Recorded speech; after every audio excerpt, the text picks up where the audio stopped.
Hello, Keswick. Hello, Theatre by the Lake.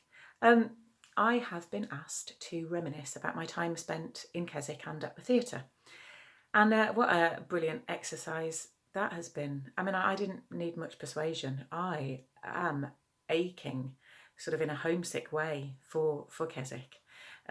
So much so that in lockdown, I virtually visit you once a day. Yeah, sounds a bit weird.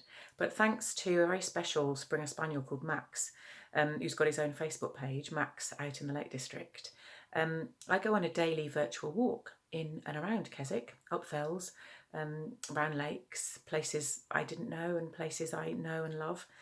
And it's brilliant. So the other day, one of the short walks, the owner is documenting just how quiet Keswick is under these strict lockdown measures. And so he took us on a walk from Moot Square through the town, under the underpass, through Hope Garden, past the theatre and down onto the lake. And what a tonic that was for me. I've watched it many, many times since it was first broadcast, but he is interested in just how busy it might become once the lockdown is eased. So it was a sort of experiment.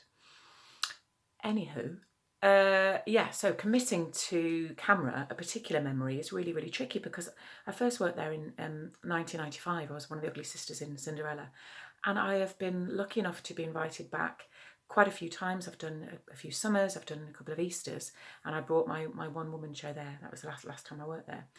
And so it's such a special place. I mean, what an amazing place to work, not least because of the proximity of the lake and the geography of the place. Where else can you go for a swim, an open swim in a lake, pre-show, post-show, in the interval if you're quick enough, really. I mean, it's that close.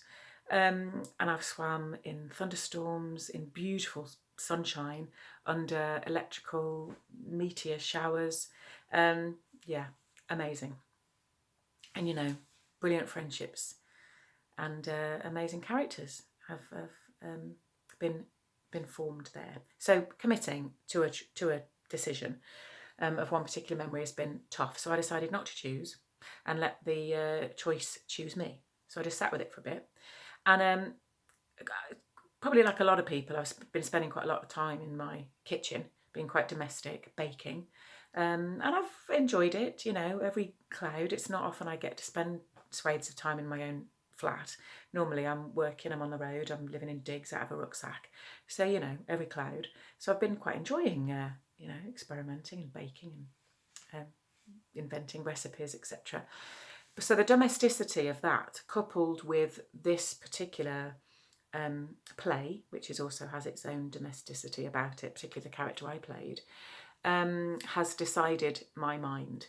So this play remains one of the sort of most special times, really, because it was a play I didn't know, and it came at a time when it was just needed. It was as if it was sent to me.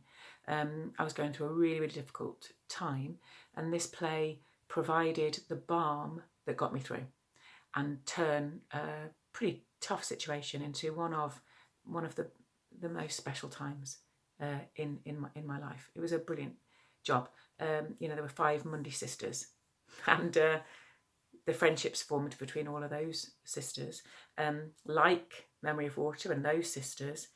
God, I've got some beautiful friends. That's why I've chosen. So the play is Dancing at Lunasa.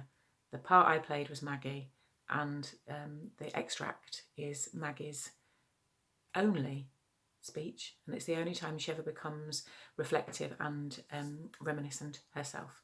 So from my kitchen to you, with lots of love, stay safe. I'm itching to come back, so hopefully I'll see you soon. Stay alert.